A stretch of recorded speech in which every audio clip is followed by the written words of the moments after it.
Queridos irmãos e irmãs, neste ano de 2024, nós estamos meditando a cada domingo o Evangelho de São Marcos. Assim, a igreja divide a cada ano a meditação dos seus evangelhos para que no ano A nós meditemos o Evangelho de São Mateus, no ano B nós meditemos o Evangelho de São Marcos, no ano C nós meditemos o Evangelho de São Lucas. E o Evangelho de São João, ele entra como um complemento a todos esses outros 3 evangelhos. Nós estamos no ano B, liturgicamente falando, e, portanto, estamos meditando o Evangelho de São Marcos. Só que o Evangelho de São Marcos ele é mais curtinho. Então existem algumas lacunas que são preenchidas pelo Evangelho de São João. E é isso que a igreja está fazendo nesse momento ao propor para nós a meditação do capítulo 6 do Evangelho de São João, em que o Senhor se diz como o pão da vida. O Senhor fala de si como o pão da vida. Esse evangelho, ele é conhecido, esse capítulo, ele é conhecido como o discurso do pão da vida, além dos milagres da multiplicação dos pães que o Senhor faz nesse evangelho.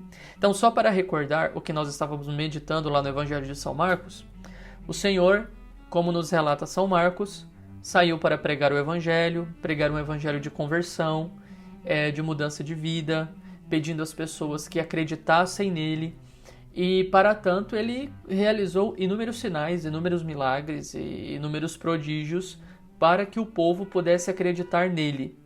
Quando ele chega em Nazaré, a sua família, os seus parentes não acreditam nele, porque não conseguem ver nele aquele Messias esperado pelo povo judeu.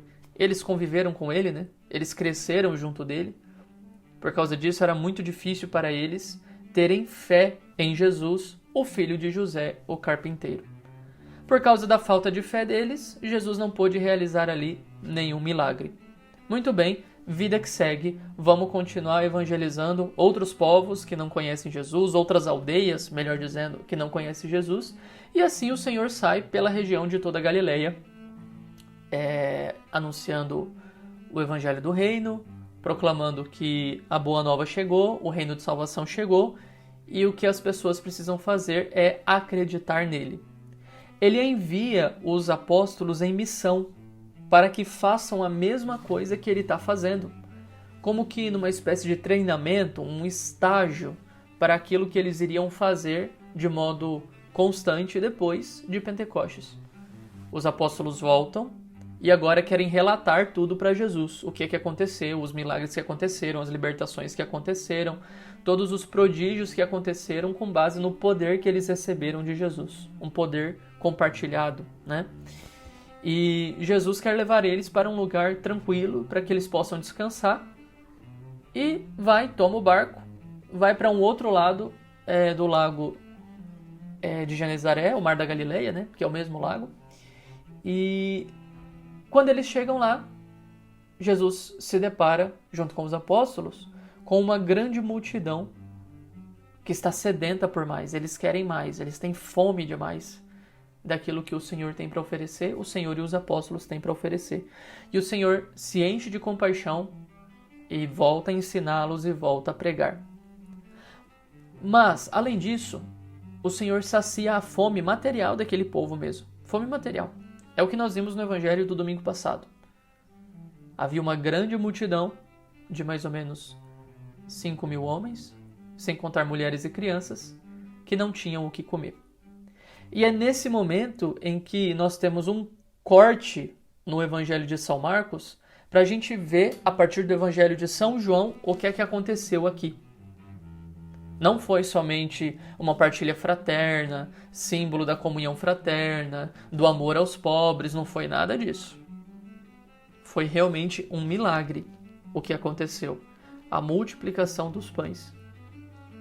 E esse milagre, como todos os outros milagres de Nosso Senhor, serviam para que o povo crescesse em fé nele.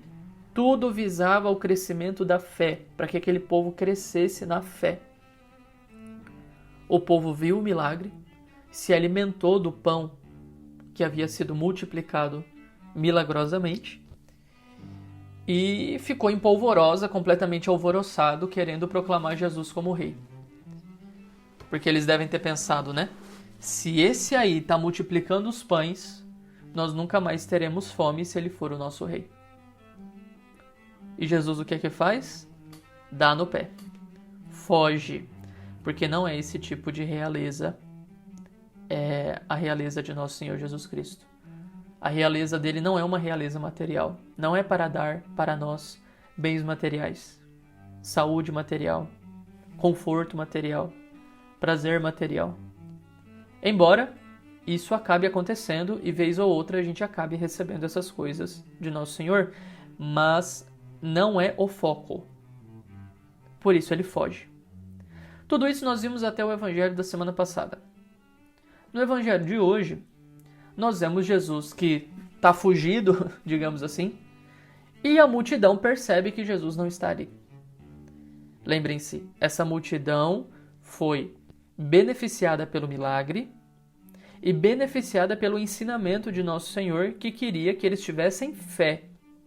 Fé nele, fé na palavra dele, porque a fé é a porta de entrada para a salvação. De nada adianta receber milagre se nós não temos fé na palavra de Cristo, que gera em nós uma mudança de vida para que a gente seja admitido no reino dos céus.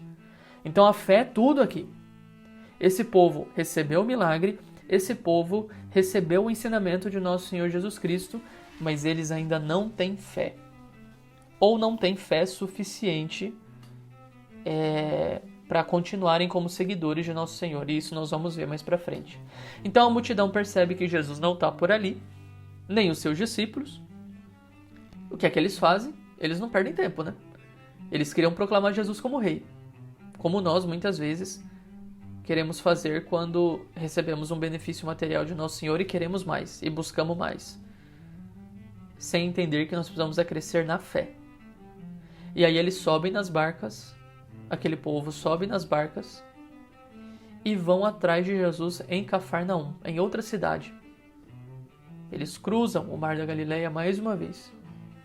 E o encontram do outro lado do mar. Interessante, né? Eles conseguem encontrar Jesus.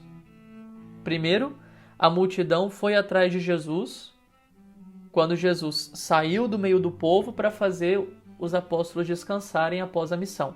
Lá vai o povo atrás do Senhor, sedento por mais. Aí eles chegam lá, Jesus prega para eles, tem compaixão deles, Jesus multiplica os pães e Jesus dá no pé quando percebe que eles querem fazer dele um rei material, para esse mundo material. E lá vai o povo de volta atrás de Jesus, cruzando o mar da Galileia. E nesse vai e vem, o povo está seguindo Jesus, o povo está procurando Jesus. Mas percebam, eles não estão exatamente procurando com a intenção correta. Eles estão procurando mesmo por causa de um desejo de benefício pessoal e de benefício material.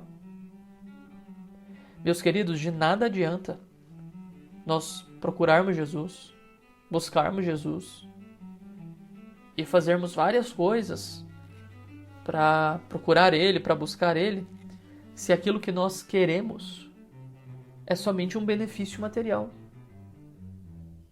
Se o que nós queremos são coisas somente para essa nossa vida. Porque quando o Senhor não der essas coisas, a gente vai ficar frustrado. E pode até acabar culpando o próprio Senhor de ter nos abandonado, de não ouvir as nossas palavras, de não ouvir as nossas preces e por aí vai. Mas Ele não prometeu dar essas coisas. Ele prometeu dar fé. Ele prometeu dar esperança. Ele prometeu dar caridade, capacidade para poder amar. E é por isso que o Senhor está fugindo. Por isso que Ele não está se deixando encontrar por essas pessoas que estão procurando a Ele apenas com a intenção de receberem um benefício material. O Senhor quer dar um benefício espiritual, embora tenha dado pão para eles. Mas o pão, eu repito, é um sinal do benefício espiritual que o Senhor quer dar e que no Evangelho de hoje fica claro. Ele diz, eu sou o pão da vida. Vocês estão procurando por pão que alimenta o estômago de vocês, mas eu tenho algo maior para dar. Eu tenho o pão da vida. Quem vem a mim não terá mais fome. Quem crê em mim nunca mais terá sede. Mas estou me antecipando. Vamos voltar lá para o início do evangelho. A multidão, então, chega até Cafarnaum, se encontra com Jesus, percebe que Jesus estava ali, e encabulada pergunta, né? Rabi, quando chegaste aqui? Mestre, quando chegaste aqui? O povo tem o Senhor como mestre, vejam. Eles acreditam que o Senhor tem algo para ensinar. E por isso o chamam de Rabi, de mestre. E então Jesus dá uma resposta que já deveria fazê-los refletir a respeito da atitude deles e que serve para nós. Jesus diz assim: em verdade vos digo, estais me procurando não porque vistes sinais, para crescer na fé, né? Estais me procurando não porque vistes sinais, mas porque comestes pão e ficastes satisfeitos. Esforçai-vos não pelo alimento que se perde, mas pelo alimento que permanece até a vida eterna, e que o Filho do Homem vos dará. Vejam que o Senhor reconhece o esforço deles. Eles de fato estão se esforçando, indo de um lado para o outro, buscando Jesus aqui, buscando Jesus acolá. Existe um esforço aqui. O Senhor não diminui o esforço deles. Mas Ele quer que eles orientem esse esforço para um objetivo mais elevado. Esforçai-vos não pelo alimento que se perde. Não pelo alimento que se perde. Meus queridos, todas as vezes que nós buscamos esse alimento material, que é um símbolo dos benefícios materiais que nós podemos receber nesta vida, sei lá, um aumento no salário, um pouquinho mais de glória, de fama, de honra, um pouquinho mais de reconhecimento pessoal, um pouquinho mais de conforto, de benefício material. Todas as vezes que nós estamos fazendo isso, bom, tem esforço por trás, né? Uma pessoa que não se esforça não consegue nada nessa vida, né?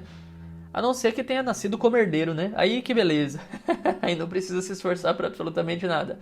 Nasceu herdeiro, só vai viver para gastar o dinheiro que o pai acumulou.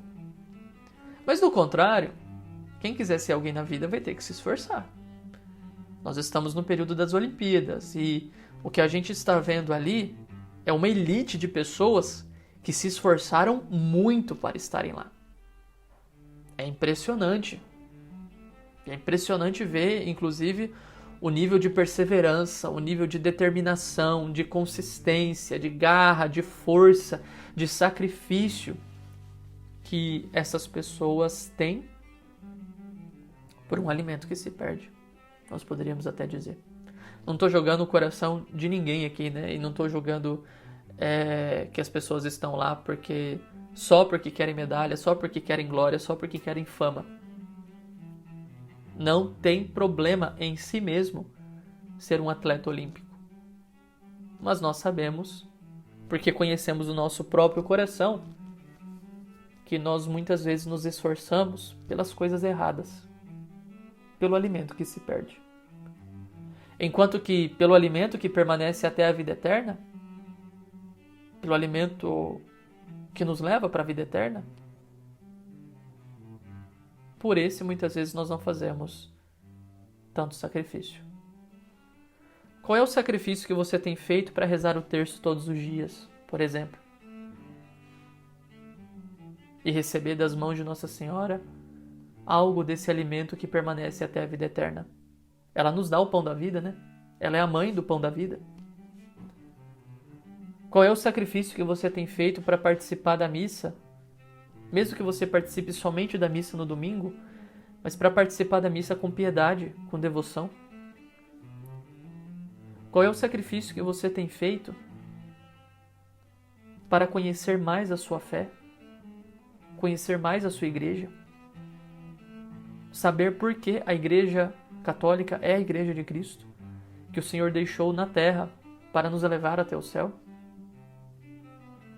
Qual é o sacrifício que você tem feito na sua formação pessoal, que depois se desenvolverá num trabalho de formação dos outros também. Você como pai, você como mãe, qual é o sacrifício que você tem feito para formar corretamente os seus filhos e não deixar que a internet faça isso por você? Que os joguinhos, os programinhas do YouTube e a escolinha façam isso por você? Qual é o esforço que você tem feito por essas coisas que não passam?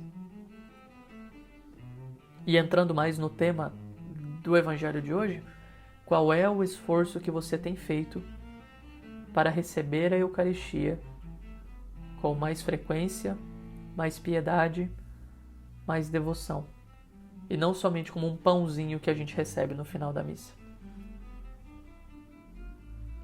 O Senhor nos alerta hoje: esforçai-vos não pelo alimento que se perde, mas pelo alimento que permanece até a vida eterna, e que o Filho do Homem vos dará. Nós precisamos nos esforçar, meus queridos irmãos. Nós precisamos ser atletas de Cristo. Nós precisamos perseverar e buscar o alimento correto. Não é se esforçar por qualquer coisa. Alguém que quer roubar um banco, ele vai se esforçar para isso. Mas nós não poderíamos dizer que esse esforço dele é um esforço bom. Um cara que quer trair a esposa, ele vai se esforçar para isso.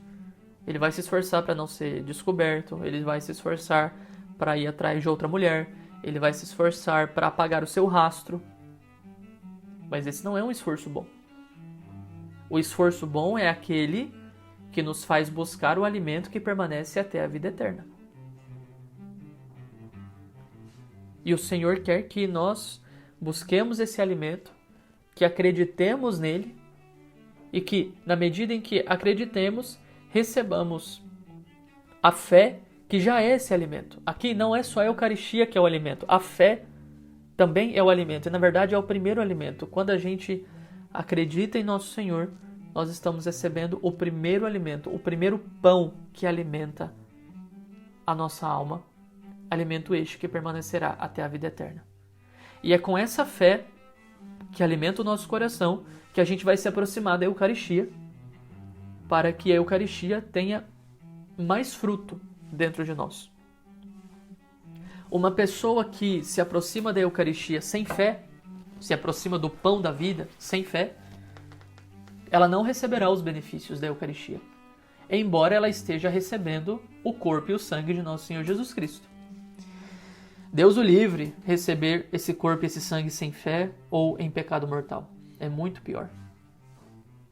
Então a fé é o primeiro alimento que nós precisamos, a fé é o que vai abrir o caminho para a gente receber com fruto o sacramento da Eucaristia. E então, esse alimento que vem junto com a fé, que é o pão da vida, que é a Eucaristia, nos saciará, porque o Senhor promete: eu sou o pão da vida. Quem vem a mim não terá mais fome. Quem crê em mim nunca mais terá sede. E eu sei que você tem fome. Eu sei que você tem sede. Mas pare de se esforçar pelo alimento que se perde e comece a se esforçar pelo alimento que permanece até a vida eterna. Isso fará toda a diferença no final das nossas vidas. Vamos lá, meus irmãos. Vamos ser atletas de Cristo. Vamos nos esforçar pela coisa correta. E a começar pela fé, peçamos ao Senhor que nunca nos deixe perecer longe dele e que não nos deixe pedir as coisas erradas, mas pedir as coisas certas. Aquelas que realmente vão nos nutrir por dentro, na nossa alma, e que vão nos levar até o reino dos céus, saciando o nosso coração com esse pão que dura até a vida eterna, que permanece até a vida eterna. Que Deus abençoe você, em nome do Pai, e do Filho, e do Espírito Santo. Amém.